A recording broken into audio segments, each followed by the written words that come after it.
অন্ধের মতো কখনো কাউরে ভালোবাসিস না বন্ধু, কখনো করিস না কারোর জন্য এত চিন্তা, কখনো মানা করিস না ওই মানুষটার অশ্লীল কাপড় পরতে, কখনোই মানা করিস না এখানে যাও না ওখানে যাও না।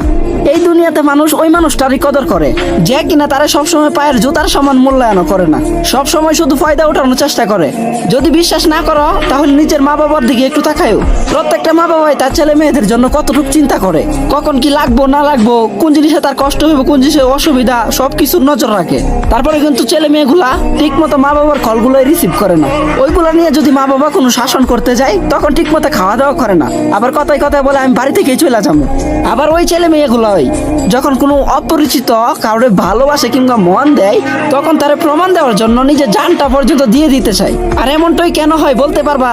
কারণ এটা দুনিয়া, এখানে যখন কেউ সহজে কোনো জিনিস পাইয়া যায়, এটা যে কোনো জিনিসই হোক না কেন, ওই জিনিসটার কদর কখনোই করে না। আমি তোরে এটা বলতে চাইতাছি না যে তুই ওই মানুষটারে ভালোবাসিস না, ওই মানুষটারে তুই চাইরা দে। হ্যাঁ, তুই তারে ভালোবাস, সমস্যা নাই, দরকার হয় দুনিয়ার সব সুখ আইনা তারে দে, কিন্তু বন্ধু কখনোই নিজের দুর্বলতার কথা তার কাছে শেয়ার করবি না। তুই তোর পছন্দের মানুষটার ওই জিনিসটা কখনোই বুঝতে দিবি না যে ওই মানুষটারে ছাড়া তুই বাঁচতে পারবি না। আর যদি কখনো ওই মানুষটা বুঝা যায় যে তুই তারে ছাড়া বাঁচতেই পারবি না, তাহলে কসম ওই মানুষটা তোরে কখনোই বাঁচতে দিব না।